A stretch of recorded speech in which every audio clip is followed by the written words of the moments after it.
나는 포도나무요 내 아버지는 농부라. 무릇 내게 붙어있어 열매를 맺지 아니하는 가지는 아버지께서 그것을 제거해 버리시고, 무릇 열매를 맺는 가지는 더 열매를 맺게 하려 하여 그것을 깨끗하게 하시느니라. 너희는 내가 일러준 말로 이미 깨끗하여졌으니 내 안에 거하라. 나도 너희 안에 거하리라. 가지가 포도나무에 붙어있지 아니하면 스스로 열매를 맺을 수 없음 같이 너희도 내 안에 있지 아니하면 그러하리라. 나는 포도나무요 너희는 가지라. 그가 내 안에 내가 그 안에 거하면 사람이 열매를 많이 맺나니 나를 떠나서는 너희가 아무것도 할 수 없음이라. 아멘. 오늘 말씀의 제목은 나의 안에 거라, 주님 안에 거하라 라고 하는 제목으로 은혜를 나누고자 합니다. 우리의 존재의 목적은 주님 안에 거하는 것입니다. 사업의 성공도 아닙니다. 직장의 승진도 아닙니다. 건강하게 오래오래 사는 것도 아닙니다. 우리의 존재의 목적은 바로 주님 안에 거하는 것입니다. 동의하십니까? 왜 우리의 존재의 목적이 주님 안에 거하냐고 하는 그 물음에 여러분들이 다 동의하신 이유가 무엇입니까? 그 이유는요, 주님이 우리와 함께 하기를 원하기 때문에 그렇습니다. 주님께서 12명의 제자를 부르시고 뭐라고 말씀하셨냐면, 마가복음 3장 14절의 말씀을 보니까요, 이에 열두를 세우시니 이는 자기와 함께 있게 하시고 라고 말씀하십니다.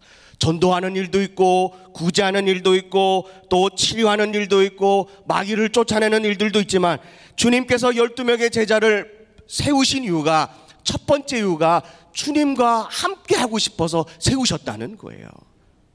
주님은 늘 우리와 함께 하고 싶어 하십니다. 12명의 제자만 세우셔서요, 주님이 내가 그들과 함께 하고 싶다라고 말씀하지 않고, 이제는 주님께서요, 이제 이 땅에서의 살기 끝나고 하나님 승천하시는 그 마지막 때 주님이 뭐라고 말씀하셨냐면, 마태복음 28장 20절의 말씀을 보니까요, 내가 너희에게 분부한 모든 것을 가르쳐 지키게 하라. 볼지어다. 다 같이 읽습니다. 시작. 내가 세상 끝날까지 너희와 항상 함께 있으리라 하시니라 라는 겁니다. 예수 그리스도를 믿는 모든 사람들에게 주님은 뭐 하고 싶어 하신대요? 항상 함께, 우리와 함께 있고 싶던데요. 언제까지요? 예배 시간에만요? 여러분들이 기도하는 시간에만요? 여러분들이 막 어려움 당해서 곤난함 당해서 주님 앞에 막 간절하게 주님을 찾을 그때만요? 그게 아니라 세상 끝날까지. 세상이 끝나면요, 주님이 우리와 함께 안 하십니까? 그때서부터 더 친밀한, 주님과 얼굴과 얼굴을 대하는 그 아름답고 놀라운 그 은혜를 우리가 함께 만끽하는 줄로 믿습니다. 세상 끝날까지 주님이 우리와 함께 하신다라고 하는, 주님이 그걸 원하신다는 거예요. 그래서 우리의 존재의 목적이 뭐냐? 바로 내가 주님 안에 거하는 줄로 믿습니다. 주님 안에 거한다는 것은 우리가 일평생 바라고 소망하고 꿈꾸는 가장 큰 인생의 목표로 삼기를 주님의 이름으로 간절히 축복합니다. 거한다는 말은 헬라어로 메노입니다. 메노는 어떤 의미일까요? 첫 번째요, 메노는 거한다고 하는 그 말은요, 오늘 성경에 보면 붙어있다라고 하는, 붙었다, 가지가 포도나무에 가지가 붙어있다라고 하는 그 붙었다라고 하는 말과 똑같이 메노라고 했습니다. 요한복음 오늘 읽었던 본문 15장 2절의 말씀에 보니까, 물은 내게 붙어있어 라고 하는 이 붙어있어의 이 말씀이 바로 메노입니다. 열매를 맺지 않은 가지는 아버지께서 그것을 제거해 버리시고, 물은 열매를 맺는 가지는 더 열매를 맺게 하려 하여 그것을 깨끗하게 하시느니라. 4절입니다. 내 안에 거하라. 나도 너희 안에 거하리라. 가지가 포도나무에 붙어있지 아니하면, 포도나무에 붙어, 이 단어가 바로 메노입니다. 스스로 열매를 맺을 수 없음 같이 너희도 내 안에 거하지 아니하면 그러하리라 라고 말씀하고 있다는 것입니다. 그러므로 메노는 다시 세부적으로 어떤 뜻이냐, 거한다 라고 하는 것은 오늘 붙어있다 라고 하는 겁니다. 사물을 가지고 거한다 라고 하지 않고요, 우리는 한국말로는 붙어있다 라고 말합니다. 그래서 이 붙어있다란 말은 헬라어의 메노와 또 거한다라고 하는 메노와 동일한 단어로 쓰고 있다는 것입니다. 이 메노는 어떤 뜻이냐? 첫 번째는요, 한 곳에 다른 곳이 아니라 한 곳에, 포도나무 한 곳, 예수 그리스도 한 곳, 우리 하늘비전교회 한 곳, 뭐 그렇다고 우리 교회만 이게 아니라요, 네, 우리가 한 곳, 네, 지정한 그 곳, 그리고 누구와 함께 머무르다라는 뜻입니다. 그럼 누구와 함께 머무르는 것이 주님 안에 거하는 걸까요? 예수 그리스도 어디에요? 한 곳에. 어떤 성도님은요, 저한테 이런 얘기를 하더라고요. 목사님, 교회는 다 같은 곳 아니에요? 이 교회 가고 저 교회 가고 저 교회 가고 이 교회 가고 다 같은 교회 아닙니까? 네, 같은 교회는 같은 건데요, 그럼에도 불구하고 여러분들이 거할 집이 다 그렇다면 우리 하나님께서 다 창조하시고 형제 자매니까 아무나 집에서 막 들어가도 자도 여러분들 저를 받아주시겠습니까? 네. 사랑하는 성도 여러분, 거한다, 붙어있다라고 하는 것은 바로 한 곳에 주님과 늘 머물러 있다는 것입니다. 사랑하는 성도 여러분, 예수님 한 분, 예수님 한 곳, 주님이 계시는 그곳에 늘 붙어있고 거할 수 있기를 간절히 축복합니다. 누가복음 19장 5절 말씀에 보면 예수께서 그곳에 이르사 쳐다보시고 이르시되 삭개오야 내려오라, 내가 오늘 내 집에 유하여야겠다 하시니 라고 하는 이 말씀 가운데요, 유하여야겠다라고 하는 이 말씀이 바로 헬라어 메노입니다. 삭개오는 부자이며 세리장입니다. 그래서 사람들은 삭개오를 뭐라고 부르냐면 부자라고 부르지도 않고요, 세리장이로 부르지도 않고 삭개오를 뭐라고 부릅니까? 죄인이라고 부릅니다.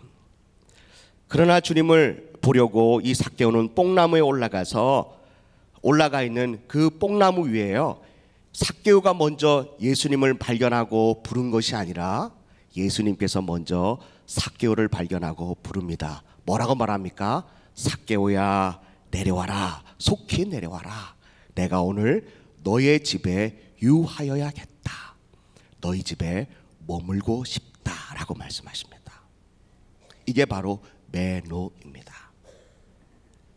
우리가 붙어 있고 싶다고요, 막 이런 것이 아니라 주님이 먼저 우리에게 찾아오셔서요, 현태가 내가 너와 함께 너의 집에 머물고 싶다 라고 주님이 먼저 말씀해 주시는 것입니다. 먼저 우리 주님이 찾아와 주시는 줄로 믿습니다.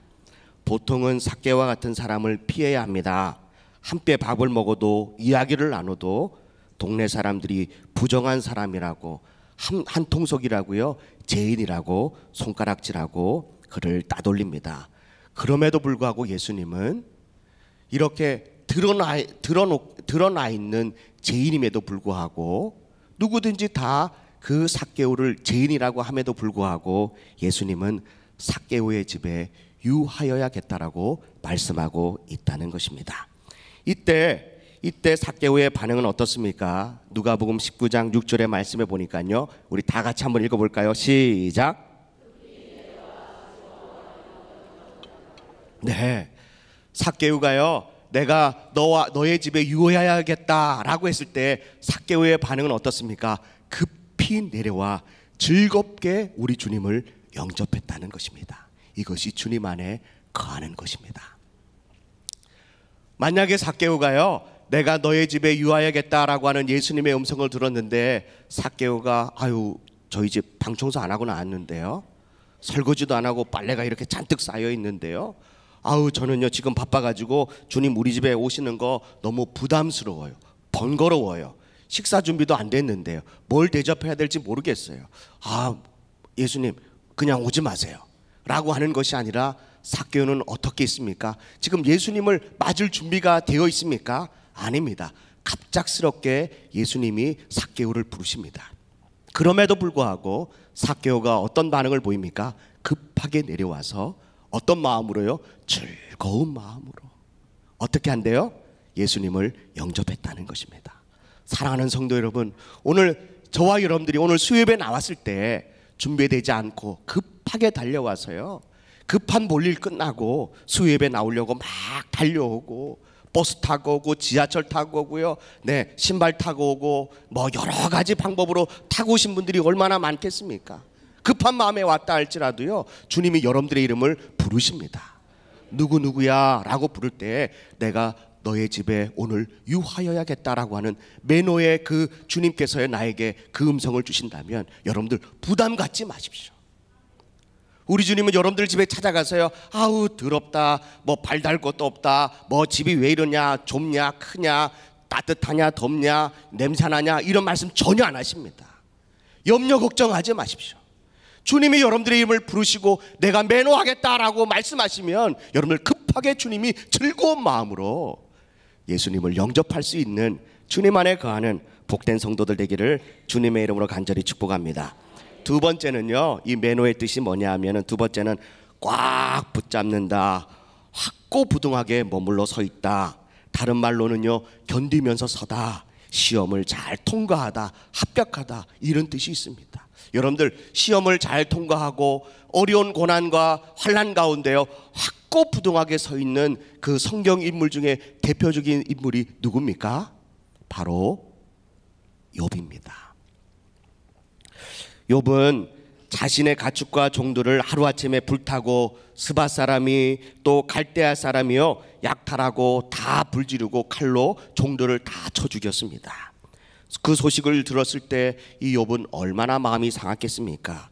그렇게 큰 충격이 있었음에도 불구하고 7 아들과 3 딸이 일시에 큰 폭풍우 때문에 집이 무너져서 그곳에서 압사해서 죽습니다. 그러나 욥은 자신의 슬픔과 고통의 표현을 어떻게 표현하고 있습니까? 겉옷을 찢고 머리털을 다 밀어버리고 땅에 엎드려졌습니다. 그리고 하나님 앞에 뭐라고 고백합니까? 이렇게 말씀에 고백합니다. 욥기서 1장 20절부터 22절 말씀에 보니까 욥이 일어나 겉옷을 찢고 머리털을 밀고 땅에 엎드려 뭐 했대요? 예배했대요. 여러분들 인생을 살다가 사업에 실패할 수도 있습니다. 갑자기 물질을 다 잃어버릴 때도 있습니다. 안 잃어버린 사람들은 이 심정을 전혀 모릅니다. 하루아침에 그냥 쫓겨나 있는, 숟가락 하나도 들지 못하고 그냥 내쫓겨나는 그 심정 안 당해본 사람은 아무도 모릅니다. 갑자기 사고로 자녀들이 세상을 떠나는, 그걸 안 당해본 사람들은 아무도 모릅니다. 그런데 욥은 겉옷을 찢고 마음을 찢을 수가 없어서요, 이 슬픈 마음을 찢을 수 없어서 뭘 찢었어요? 대신요 자기가 입고 있던 이 겉옷을 찢었어요. 여러분들 오늘 여러분들이 입고 있는 옷을 한번 찢어 보실래요? 그거 찢겨집니까? 심지어 겨울에 오리터 파카 찢어집니까? 지금 제가 이거 입고 있는 양복 이거 찢어질 수 있습니까? 보통 힘으로 안 찢어집니다. 근데 이 겉옷을 어떻게 찢죠? 어떤 힘으로 찢습니까?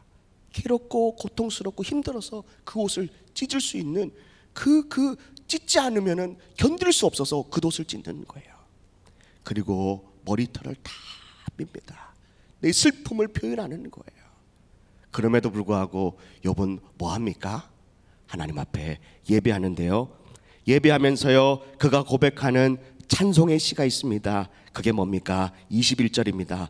이르되 내가 모태에서 알몸으로 나왔은즉 또한 알몸으로 그리로 돌아갈지라 주시니도 여호와시오 거두시니도 여호와시니 여호와의 이름이 찬송을 받을지어다.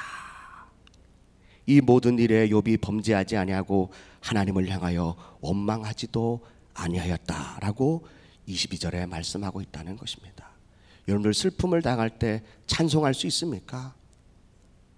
주 안에 있는 나에겐 딴 근심 있으랴. 여러분들 이런 어려움을 당할 때 이런 찬양 부를 수 있으세요? 심지어는 주님을 찬송하면서 여러분들 이 찬양 부르실 수 있겠습니까? 욥은요 확고부동하게 서 있습니다. 내가 알몸으로 나왔는데 걷어주신 이도 주님이시고 이 겉옷을 빼앗아 가시는 분도 주님이신데 주님만을 찬양합니다. 주님만을 찬양합니다. 혹여나 슬픔을 당하는 성도들이 있다면 여러분들 겉옷을 찢고 머리털을 미는 심정을 가지고 주님 앞에 나와 예배하시면서요, 오늘 욥이 고백했던 이 고백을 따라 고백하시면서 주님 저도 이 마음입니다. 주님 저도 이 마음입니다. 제가 입술로 주님 앞에 원망하거나 불평하지 않도록, 죄를 짓지 않도록 저의 입술에 파수꾼을 세워주세요. 이런 마음으로 살 수 있기를 주님의 이름으로 간절히 축복합니다. 그것이 바로 주님 안에 거한다라고 말합니다. 욥은 재산과 자식들만 잃어버렸습니까? 머리부터 발끝까지 온몸에 피부병으로 있는데요, 그 기와장으로 몸을 벅벅 끓고 있는데 그 모습을 본 아내가 참다 못해서요, 물질도 다 잃어버리고 10명의 자식들도 다 죽고 있는데 남편마저 병들어 이렇게 누워있는 모습을 아내가 보고 아내가 남편에게 뭐라고 말합니까? 차라리 하나님을 욕하고 죽는 게 낫다라고 말합니다. 가장 의지했고 가장 사랑했고 평생을 함께 살았던 그 아내가 마지막으로 하는 말이 하나님 저주하고 죽어라. 욥의 심정은 어떻겠습니까? 위로받아도요, 또 격려를 받아도 시원찮을 판에 오히려 아내라는 분이 뭐라고 말합니까? 차라리 죽는 게 낫다. 여보, 차라리 죽는 게 낫지 않나요? 차라리 우리 죽읍시다. 하나님 욕하고 우리 죽읍시다. 하나님 부정하고 우리 죽읍시다. 하나님 원망하고 우리 죽읍시다 라고 하는 그때에 욥이 뭐라고 고백합니까? 욥기서 2장 10절의 말씀에 보니까 그가 이르되 그대의 말이 한 어리석은 여자의 말 같도다. 우리가 하나님께 복을 받았은즉 화도 받지 않겠느냐 하고 이 모든 일에 욥이 입술로 범죄하지 아니하였다라고 말씀하십니다. 여태 우리 복 받고 살았습니다. 여태 하나님 앞에 하나님의 은혜 가운데 이렇게 살았습니다. 때로는 그렇게 살다가도 어려움이 당할 때가 있습니다.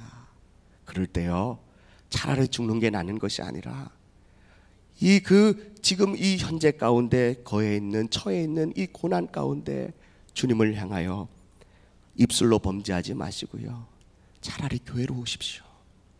잘 곳이 없으면 교회 와서 누워서 이불 하나요 구에다가 누워서 밤새도록 하나님 앞에 찬양하십시오. 그리고 눈물 흘리십시오. 그리고 학구부동하게 서 있으십시오. 그랬더니 하나님은 욥을 다시 축복해 주신 줄로 믿습니다. 찬송가 270장의 4절의 가사를 보니까 십자가 단단히 붙잡고 날마다 이기며 나가세 머리에 면류관 쓰고서 주 앞에 찬양할 때까지 십자가 단단히 붙잡고 날마다 이기며 나가세 머리에 면류관 쓰고서 주 앞에 찬양할 때까지. 사랑하는 성도 여러분, 어떠한 어려움이 있어도 뭘 단단히 붙들어야 된다고요? 십자가. 나무 붙들라고 하는 게 아닙니다. 십자가는 예수님을 상징하는 것입니다. 우리 예수님을 단단히 붙들 수 있기를 바랍니다. 어려우면 어려울수록요, 환난이 있으면 환난이 있을수록요, 우리 주님을 단단히 붙들 수 있기를 간절히 바랍니다. 시대가 어려우면요, 교회가 어려우면요, 가정이 어려우면요, 여러분들 주님 단단히 붙들 수 있기를 바랍니다. 사랑하는 성도 여러분, 5호로가 나왔다고 광고가 계속하고 있습니다. 5호로가 뭔지 아십니까? 잡지책이 아닙니다. 하늘비전 만나입니다. 예수님을 단단히 붙들려면 그냥 보이지 않는 예수님을 어떻게 단단히 붙듭니까? 십자가 단단히 붙으세요 라고 하면 예배 마치고요, 저게 보이는 저 십자가 단단히 붙들 수 있습니다. 네, 보이니까요. 근데 보이지 않는 하나님을 어떻게 단단히 붙듭니까? 그것은 말씀밖에 없습니다. 여러분, 오늘 하늘비전 만나 5호로가 판매처에 가득 쌓여 있습니다. 여러분들을 기다립니다. 오시옵소서. 저를 데려가 달라고요. 네. 그러면서 힘들 때마다 말씀을 묵상하십시오. 제가 교구 신방을 갔는데요, 어떤 집사님이 정말 너무 힘들고 어려운 형편에 있는데 만나 시간이 너무나도 기다려진대요. 만나를 하면서요, 말씀을 읽으면서 펑펑 눈물 흘리고요, 그 말씀이 항상 그 집사님에게 힘이 된대요. 그래서 만나를 하게 된대요. 사랑하는 성도 여러분, 여러분들도 그런 시간을 가질 수 있기를 주님의 이름으로 간절히 축복합니다. 견고히 서 있을 수 있길 바랍니다. 혼자는 견고히 서 있을 수 없습니다. 예배를 통해서, 말씀 묵상을 통해서요, 여러분들 그 십자가를 단단히 붙는 그 마음 가지고 말씀을 단단히 붙들 수 있기를 간절히 축복합니다. 크게 두 번째입니다. 그렇다면 어떤 사람이 주님 안에 거할 수 있습니까? 첫 번째는 거한다의 뜻, 매노의 그 단어의 뜻이고요. 두 번째는 어떤 사람이 거할 수 있습니까? 주님 안에 거할 수 있습니까? 요한복음 5장 15장 2절 말씀을 보겠습니다. 요한복음 15장 2절 3절 말씀 있습니다. 시작. 무릇 내게 붙어 있어 열매를 맺지 않은 가지는 아버지께서 그것을 제하여 버리시고 무릇 열매를 맺는 가지는 더 열매를 맺게 하려고 그것을 어떻게 하신대요? 깨끗하게 하시느니라. 3절입니다. 너희는 내가 일러준 말로 이미 깨끗하여 졌느니라. 농부는 열매를 맺지 못하는 가지를 제거하여 버립니다. 열매를 많이 맺는 가지는 더 많이 맺게 하려고 가지를 다듬어 줍니다. 이것이 바로 깨끗함입니다. 농부는 열매를 맺는 가지에게 더 많은 열매를 맺기 위해서 태화된 껍질들을 일일이 손으로 다 벗겨줍니다. 그리고 벌레를 다 잡아줍니다. 이게 청결함입니다. 이것이 가지의 깨끗함이라면 가지인 우리가 깨끗한 것이 무엇이냐? 그것은 바로 주님께로 향하여 나의 이 죄의 고백, 그리고 죄의 용서함, 이걸 두 자로 말하면 속죄라고 하는 것입니다. 우리가 깨끗해지려면 뭐 해야 되느냐? 날마다 목욕한다고 깨끗해지는 것이 아닙니다. 우리가 주님 앞에 나의 죄를 고백하는 것, 이것이 바로 깨끗함입니다. 이것이 바로 농부 대신 하나님께서 하시는 일입니다. 더 많은 열매를 맺게 하기 위해서 저와 여러분들에게 죄를 깨닫게 하신다는 겁니다. 예수님이 목욕한 사람은 발만 씻으면 된다고 하신 것처럼 제자들의 발을 씻어주신 그것처럼 날마다 더러워진 여러분들의 발과 저의 발이 주님이 씻을 수 있도록 날마다 더러운 발을 주님께 내보내야 합니다. 아멘. 네네. 제가 안산에서요 목회하는데 이제 성도님들을 이제 세족식 하는 시간이 있었어요. 그런데 한 집사님이 여자 집사님인데 세족식 하니까요 목사님한테 발 보여주기 싫어가지고 그냥 양발을 신은 채로 담그더라고요. 그래서 그 양발을 벗기느라고요 이 집사님은 막 눈물 흘리면서 양발 안 벗기려고 막 몸부림을 파닥파닥 치다가 세숫대야를 뒤집은 일이 있었습니다. 예, 발은 보여주기 정말 부끄러운 것입니다. 정말 발은 보여주기 민망한 겁니다. 우리의 죄도 마찬가지입니다. 우리의 죄를 주님 앞에 보여주기가 너무나도 민망하고 부끄럽습니다. 그럼에도 불구하고 주님은 우리에게 뭐라고 말합니까? 깨끗해야 된다라고 말합니다. 왜요? 더 많은 열매를 맺으려면 깨끗한 방법밖에 없다고 주님이 말씀하십니다. 우리가 주님 안에 거하려면, 붙어 있으려면 우리는 어떤 사람이 돼야 된대요? 깨끗한 사람이 돼야 된대요. 깨끗하려면 주님 앞에 날마다 나의 죄를 고백하는 것밖에 없습니다. 오늘 디모데전서 4장 5절 말씀 보니까 하나님의 말씀과 기도로 거룩하여진다라고 말합니다. 하나님의 말씀과 기도를 날마다 말씀과 기도를 묵상하고 기도할 때마다 하나님은 내 자신을 향하여 그 죄가 무엇인지를 주님이 깨닫게 하십니다. 그럴 때마다 우리가 기도를 멈추고 말씀을 멈추는 것이 아니라 그 깨달은 죄를 통하여서 말씀 안에서 주님 제가 제 죄를 주님 고백합니다. 용서하여 주십시오 라고 고백하면 주님이 우리를 깨끗하게 해주십니다. 세 번째입니다. 주님 안에 거하려면 어떻게 해야 되느냐? 주님 안에 거한다는 것은 도대체 뭐냐? 바로 계명을 지키는 것입니다. 요한복음 15장 9절의 말씀 보니까 아버지께서 나를 사랑하신 것 같이 나도 너희를 사랑하였으니 나의 사랑 안에 거하라 라고 말합니다. 주님 안에 거한다는 또 다른 말의 표현을 뭐라면은 주님의 사랑 안에 거하라 라고 하는 것입니다. 주님 사랑 안에 거하는 방법은 10절 말씀에 나와 있습니다. 10절입니다. 요한복음 15장 10절, 내가 아버지의 계명을 지켜 아버지 사랑 안에 거한 것 같이 너희도 아버지의 계명을 지키면 주님 안에 거하게 된다라고 말하고 있다는 것입니다. 이것입니다. 우리가 계명을 지키면 우리가 주님 안에 거할 수 있고 붙어 있을 수 있다는 것입니다.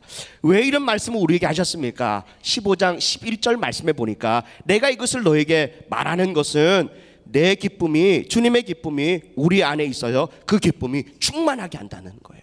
여러분들 언제 기쁩니까? 언제 우리가 막 기쁨을 주체할 수 없습니까? 사랑받을 때 그렇습니다. 사랑할 때 그렇습니다. 사랑하면 막 얼굴이 이뻐진대요. 사랑을 받으면 얼굴이 이뻐진대요. 네, 한 번도 안 받은 얼굴처럼 그러지 마시고요. 평생 얼마나 담임 목사님, 원로 목사님 사랑 얼마나 많이 받으셨습니까? 우리 교구장 또 셀리더들의 사랑 얼마나 많이 받았습니까? 좀 이렇게 네, 사랑받으면 얼굴이 이뻐집니다. 행복해집니다. 보십시오. 사랑 안에 거하니까 우리 기쁨이 충만하게 하기 위해서 주님이 주님 사랑 안에 거하래요. 우리가 주님 사랑 안에 거하면은 우리 안에 기쁨이 충만하다는 것입니다. 그런데 주님의 계명이 뭡니까? 바로 요한복음 15장 12절입니다. 내 계명은, 주님이 말씀하시는 계명이 뭐냐? 곧 내가 너희를 사랑한 것 같이 너희도 서로 사랑하라 이것이니라 라는 겁니다. 13절에 사람이 친구를 위하여 자기 목숨을 버리면 이보다 더 큰 사랑이 없나니. 14절입니다. 너희는 내가 명하는 대로 행하면 곧 나의 친구라 랍니다. 여러분, 친구를 위해서 목숨을 버리는 그 큰 사랑이 더 없다.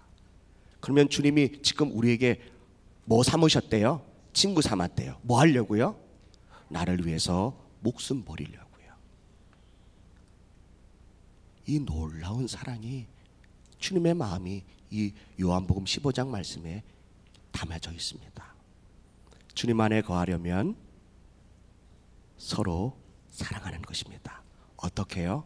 주님이 나를 사랑한 것처럼 내가 주위에 있는 사람들을 사랑하는 것입니다.